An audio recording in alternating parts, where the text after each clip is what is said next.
Bonsoir, mesdames, mademoiselles, messieurs, bienvenue dans ce journal de 20 heures. Au sommaire de cette édition Covid-19, les cas baissent considérablement au Sénégal. Le point dans ce journal.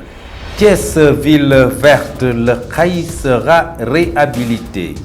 Les élections locales de 2021, le collège des femmes de l'APR investit Mariam Diop à Thiès-Ouest. Thierno Alassane Sall de la République des Valeurs veut la mairie de Thiès-Ville. Le cadre de concertation des partis alliés de Benno Bokk Yakaar a choisi ses 4 candidats pour les différentes communes de Thiès. Habib Niang offre un lot de 15 000 kits scolaires aux parents d'élèves de sa zone. La page de l'actualité nationale qui va précéder la page internationale et l'espoir viendra boucler ce journal dans un court instant, le développement.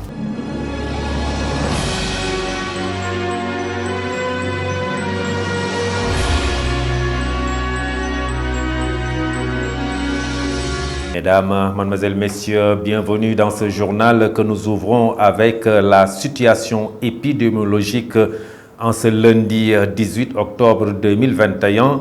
Sur 1307 tests réalisés, 7 sont revenus positifs, soit un taux de positivité de 0,53%. Un cas importé, 6 cas issus de la transmission communautaire. Le point Covid, c'est avec Dr El Hadji Mamadou Ndiaye, directeur de la prévention au ministère de la Santé. 307 tests réalisés, 7 sont revenus positifs, soit un taux de positivité de 0,53%. Les cas positifs sont répartis comme suit. Nous n'avons eu aucun cas contact suivi par nos services. Un cas importé a été enregistré au niveau de l'aéroport international Blaise Diagne de Diass. Et 6 cas issus de la transmission communautaire ont été répertoriés et répartis comme suit. Dans la région de Dakar, on a retrouvé 4 cas communautaires, tandis que dans les autres régions du pays, on en a retrouvé 2. Toujours dans le bilan du jour, il est à noter que 5 patients hospitalisés ou suivis dans les domiciles ont été contrôlés négatifs et déclarés guéris. 6 cas graves sont pris en charge dans nos services de réanimation. Aucun décès n'a été enregistré le dimanche 17 octobre 2021. L'état de santé des autres patients suivis dans les domiciles ou hospitalisés est jugé stable. Et je vous le disais tout de suite dans le sommaire, c'est parti pour le programme Thiès Ville Verte qui intègre le vaste programme de restauration de l'écosystème. Les axes routiers sont privilégiés. Au total, 400 plans seront utilisés et l'arbre qu'il faut nécessairement réhabiliter est le Khaï. Le commandant Daoud Ndiogou, chef des opérations de restauration, est au micro de notre reporter Pape Thioune. Au niveau du département de Thiès, nous avons porté sur le fonds bâtiment un vaste programme de restauration des écosystèmes. On a un programme qu'on nomme programme Thiès Ville Verte. Donc l'objectif, c'est de faire de telle sorte que la ville de Thiès soit très verte. Donc c'est pourquoi nous avons un programme de reboisement au niveau des axes routiers. Aujourd'hui, on est dans l'avenue K où on a un programme de reboisement d'axes routiers sur 10 km. Sur 2 km du moins, donc avec un écartement de 10 mètres, 10 mètres. Donc au total, on aura à utiliser 400 plans. Donc ce programme sera aussi réalisé au niveau de l'ensemble des axes routiers. Parce qu'on a vu qu'il y a beaucoup de pression anthropique. Il faut nécessairement replanter les Khaï. Parce que le Khaï sénégalensis est l'arbre symbolique de la ville de Thiès. Ça a été planté depuis les années 1900 par les colons. Maintenant, c'est à nous, forestiers, de faire tout pour restaurer cet écosystème. Voilà, c'est pourquoi aujourd'hui, au niveau de l'avenue, on a planté 400 Khaï avec la protection nécessaire et le suivi nécessaire. Donc chaque semaine, en synergie avec les jeunes de Khaïndawi qui ont été recrutés par le ministère de l'Environnement. Donc nous suivons, nous arrosons, nous remplaçons les plants morts. C'est pour vous dire en grosso modo que ce vaste programme ne concerne pas l'avenue Caen, mais concerne l'ensemble des quartiers et des axes routiers de Thiès.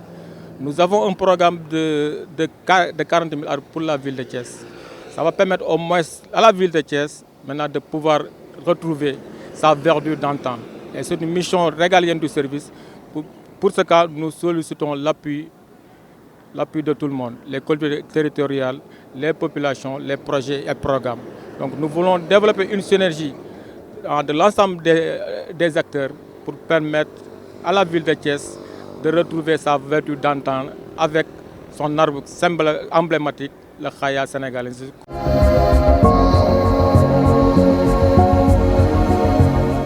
Nous ouvrons la page des locales 2022 avec le Collège des femmes de l'APR qui investit Mariem Diop Sila, candidate à la mairie de Thiès-Ouest. Le Collège des femmes de l'APR exige la parité sur les listes électorales. La coalition Benno Bokk Yakaar. La porte-parole Koumba Sarr s'exprime au micro de notre reporter Ahmadou Bambali. La loi sur la parité votée le 14 mai 2010 par l'Assemblée nationale sénégalaise stipule que la moitié des candidats de chaque parti doit être des femmes. Grâce à elle, le Sénégal a vu la proportion des femmes élues doubler le 1er juillet 2012. 64 femmes ont été élues à l'Assemblée nationale. Ce faisant, il est devenu évident et important qu'on sache que nous, les femmes, nous sommes les véritables maillons forts du changement.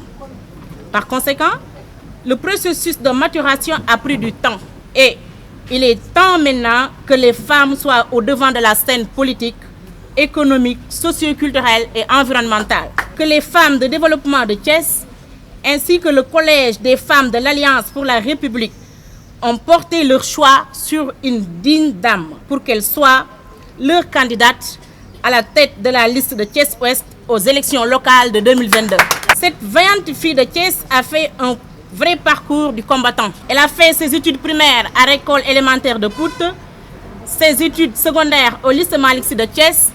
Après l'obtention du bac, elle a eu sa licence en lettres modernes à l'université Cheikh Anta Diop de Dakar. Elle a sillonné le monde avec son époux, qui fut ambassadeur extraordinaire et plénipotentiaire.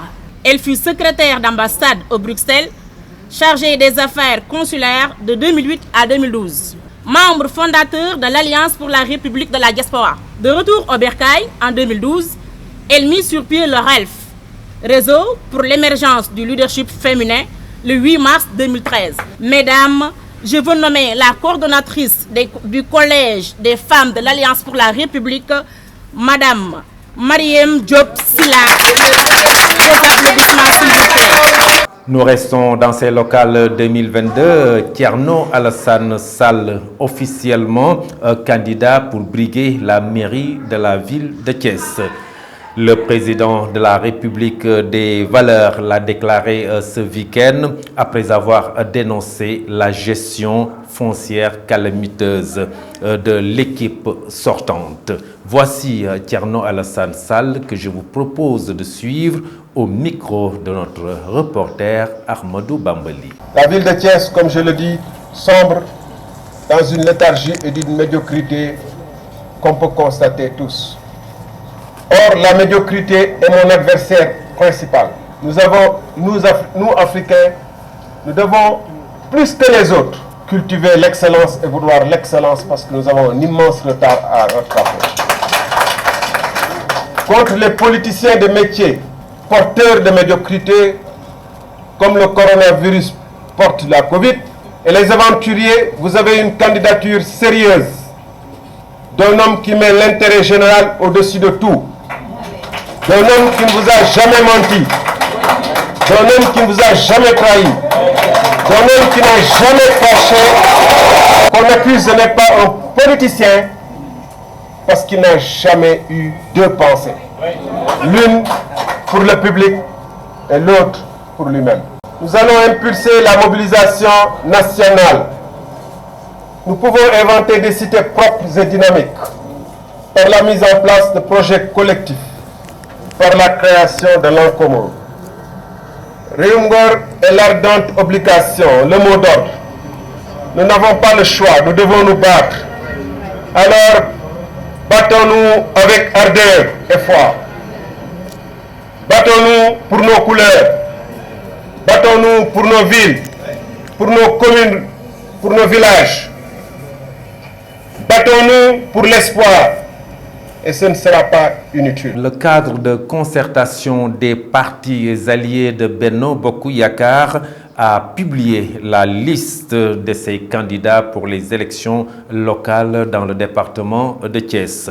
Il a choisi ces 4 candidats qui vont briguer les 4 communes de la ville de Thiès. Souleymane Diaye-Brin porte leur parole. Nous l'écoutons au micro de Ahmadou Bambali. L'occasion aussi nous est offerte ce matin pour vous présenter les différentes candidates et candidats retenus, portés et qui vont être soutenus par le cadre dans ces différentes localités pour les prochaines élections locales. Je vais commencer par la commune Nord où le cadre a retenu comme candidat maire Monsieur Matar Niang, membre de l'AFP, chargé de la communication. À côté de lui, nous avons choisi l'inspecteur Mohamed Georges, représentant le parti UCS. Et nous l'avons choisi pour porter la liste proportionnelle dans la commune Nord. Dans la commune Est, nous avons choisi M. Ibrahima Mango, qui est responsable régional du parti Congrès pour la justice et la solidarité. À côté de M. Mango, nous avons notre sœur, notre camarade, Madame Mame Diarra Fam, Madame la maire, qui est responsable, je prends départemental de la LD, dans la commune Ouest. Nous avons notre frère et ami, le professeur Oumar Ndoye, qu'on appelle souvent Papis Ndoye, professeur agrégé de médecine, responsable régional du PAREL, parti de la Renaissance libérale, que nous avons porté comme candidat à la mairie de la commune Ouest. À côté de notre frère et ami Papis Ndoye, il y a notre valeureuse combattante, Madame Dieynaba Diallo, que le cadre a choisi pour porter la liste proportionnelle dans la commune Ouest. La mouvance pour un maire moderne de 2022 réclame la candidature de Maodo Malick Mbaye.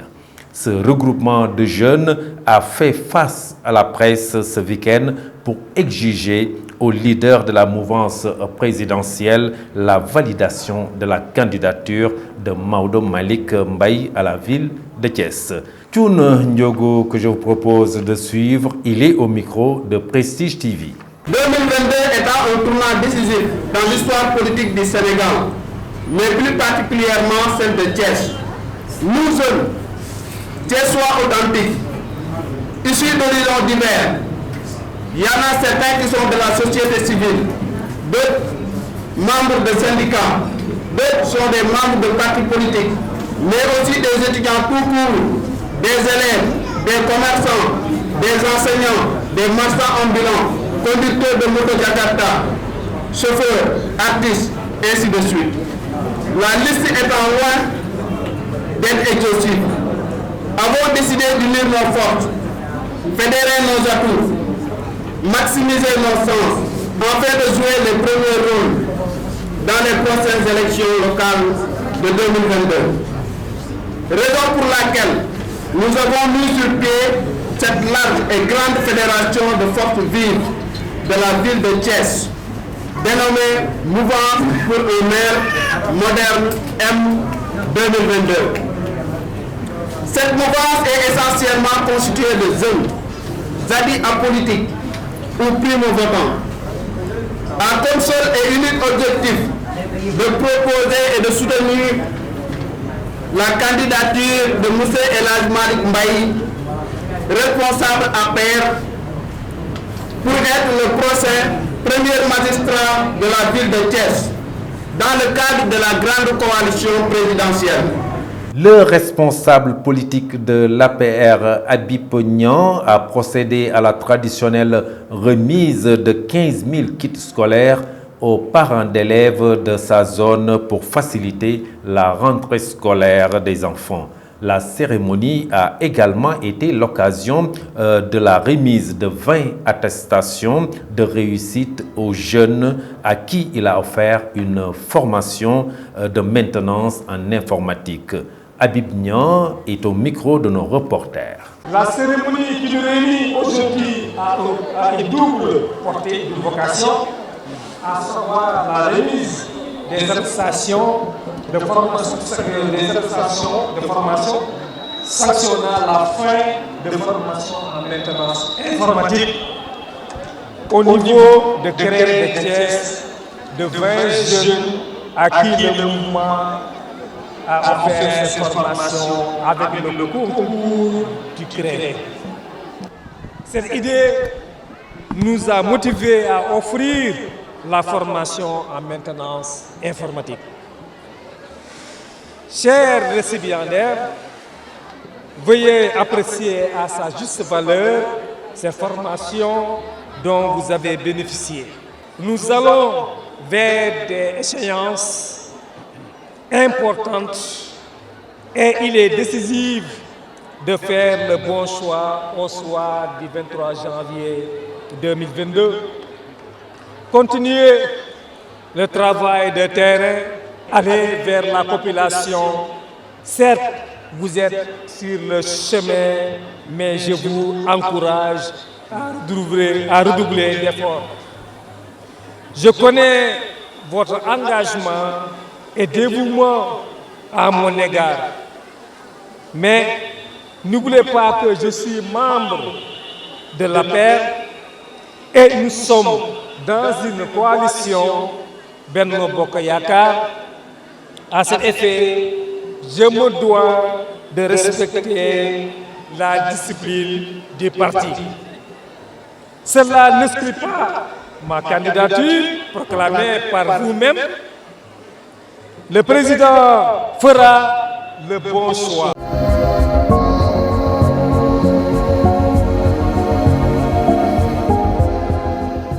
Et nous ouvrons la page de l'actualité nationale. Trafic de passeports diplomatiques. Jour de vérité pour les députés Boubacar Biaye et Mamadou Ossal au niveau de l'Assemblée nationale. La page de l'actualité nationale porte la signature de Fatou Karagay. Actualité nationale, la trafic lancé contre les structures et personnes exerçant illégalement la médecine est loin de relever tous ses secrets. Le docteur Henriette Cécile Diop, la directrice des établissements privés de santé au ministère de la Santé et de l'Action sociale qui a été à cette opération, a constaté la présence de beaucoup de structures de santé qui à ce jour exercent illégalement la médecine.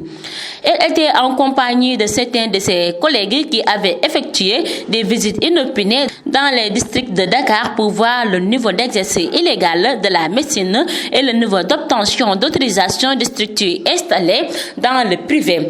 Au finish, elle dit avoir identifié rien que dans les districts de Dakar une trentaine de structures de santé sur la centaine et quelques où ils se sont rendus.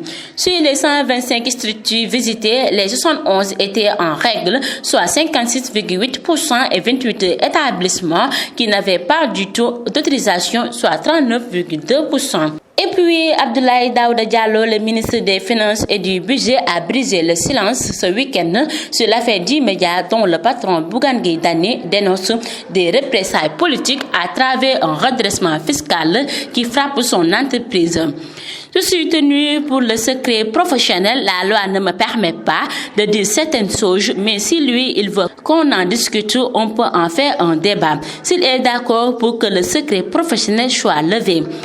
La vérification a des procédures chaque année. Quand vous travaillez, vous devez livrer vos états financiers, faire vos déclarations fiscales. Ensuite, les agents vérifient la déclaration et font des études de cohérence sur les chiffres. S'ils vous écrivent pour des éléments d'information et que vous leur apportez des réponses satisfaisantes, ils s'en limitent là. Mais si vous ne répondez pas ou que vous donnez des éléments d'information non satisfaisants, allez-y. Ils se déplacent pour venir vérifier vos déclarations chez vous et c'est dans ce cadre qu'un redresse a été fait. Et enfin, jour de vérité pour des deux députés impliqués dans une affaire de trafic de passeports diplomatiques. En effet, l'Assemblée nationale va statuer aujourd'hui sur la levée de l'immunité parlementaire du député de la majorité, Boubacar Biaye et Mamadou Sall. Ainsi, les autres parlementaires vont se pencher sur le cas des deux mises en cause dont l'opinion publique s'interroge toujours sur la lenteur avec laquelle cette affaire est gérée par le régime. Par ailleurs, il sera important de souligner que l'article 52 du règlement intérieur de l'Assemblée prévoit ce cas de figure. Un comité ad hoc composé de 11 membres sera mis sur pied et au terme de ce processus, les députés Boubacar Biaye et Mamadou Sall seront enfin levés à la justice. C'était tout pour l'actualité nationale.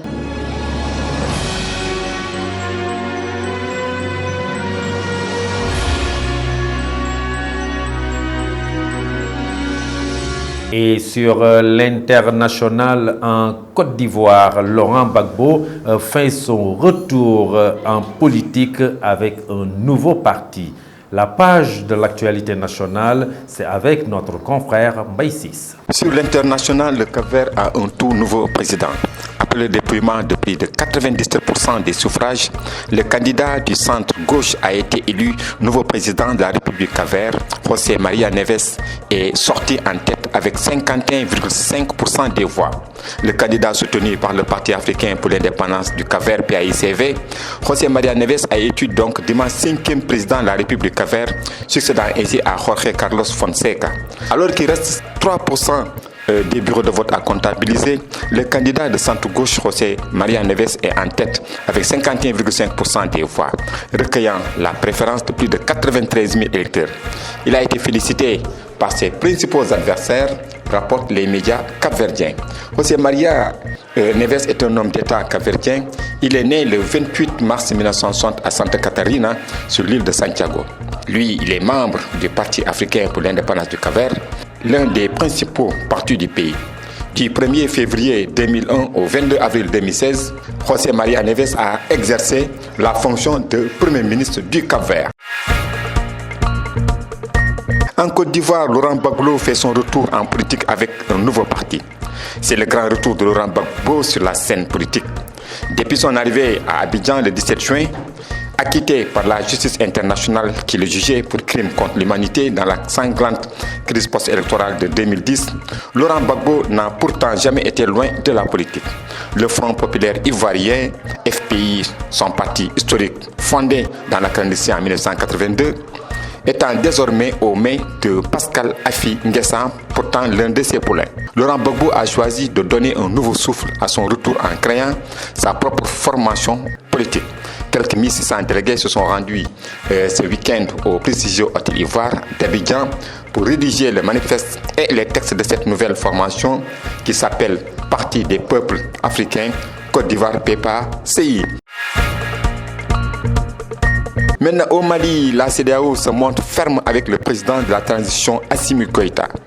Le président du Ghana, Nana Akufo-Addo, par ailleurs président en exercice de la communauté économique des États de l'Afrique de l'Ouest, CEDEAO, a effectué dimanche 17 octobre une visite au Mali pour s'enquérir de l'état d'avancement du processus qui devait sortir le pays de la crise. Il a rencontré le président de la transition, le colonel Assimi Goïta.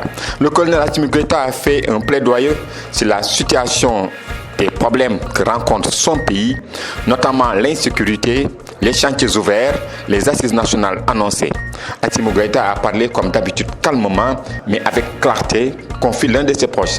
Sur un autre point, l'affaire Wagner, qui défraie la chronique, a rappelé qu'on lui cherche des pouces dans la tête et que son pays n'a été à ce stade rien signé avec ces sociétés privées russes qui utilisent les mercenaires.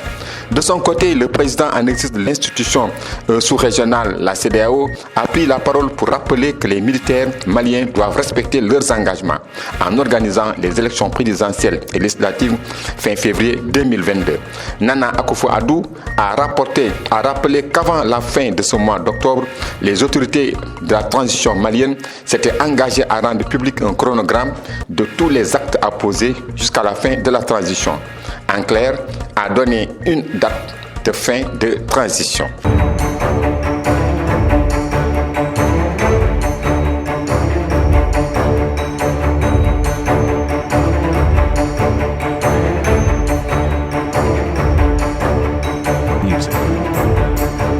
Et nous parlons de la page des sports avec la Douane qui arrache la coupe à la Jeanne d'Arc. Nous parlerons aussi de basket, 43e édition de la Coupe du Sénégal. On ouvre avec le basketball final de la 43e édition de la Coupe du Sénégal. Chez les hommes, la Douane enlève le trophée face à la Jeanne d'Arc 72-73. Un match très serré jusqu'à l'ultime seconde. La Douane garde son trophée. Elle était vainqueur de la précédente édition en 2019 et enregistre ainsi dans son palmarès 8 trophées de Coupe du Sénégal. Handball, finale championnat national élite. Chez les hommes, Asfa qui bat Duc 23-22. Seul un point d'écart et l'Asfa conserve son titre de 2019. Chez les dames, Disso de Guédiawaye bat Diamono 26-22 et enlève son second titre au palmarès. Football, nous parlons de la Coupe CAF, deuxième tour préliminaire. Le Djambar de Saly perd 3 précieux points à domicile au stade Lat Dior face à Inimba du Nigeria. Un but de Olisema Chinudou à la 86e minute est suffisant pour les protégés de Georges Finidi pour battre Djambar 1-0. Beaucoup de regrets pour les académiciens de Saly qui ont dominé littéralement le match sans marquer de but. La manche retour est prévue dans une semaine. En Europe, Premier League, 8e journée, Chelsea qui bat en déplacement Brentford 1-0 et occupe la première place avec 19 points. Liverpool en déplacement bat sévèrement Watford 5-0 et occupe la deuxième place avec 18 points. Sadio Mané a inscrit dans ce match son 5e but en Premier League et son 5e but de cette saison derrière l'Égyptien Mohamed Salah qui en est à son 7e but. En France, 10e journée, Paris Saint-Germain bat Angers 2-1 et reste leader avec 27 points. Montpellier bat Lens 1-0 et les Lensois sont deuxième au classement avec 18 points. Marseille bat sévèrement Lorient 4-1 et s'installe à la 3e place. Ligue des champions, 3e journée au programme pour demain mardi. Dans le groupe A, Bruges 2e reçoit Manchester City 3e. Paris Saint-Germain leader reçoit Leipzig 4e. Dans le groupe B, Atlético Madrid 2e reçoit Liverpool leader et que Porto 3e reçoit AC Milan 4e. On termine avec cette note de tristesse, le rappel à Dieu de Joseph-Marie Cotto. Son inhumation est prévue pour demain au cimetière Saint-Lazare. Plusieurs personnalités et autorités du sport sont attendues et annoncées à l'enterrement. Et ceci met fin à ce journal que j'ai eu l'honneur de vous présenter en cette nuit de Mawlud. Merci de l'avoir suivi. Passez une excellente fin de soirée de Mawlud. À la prochaine, Inch'Allah.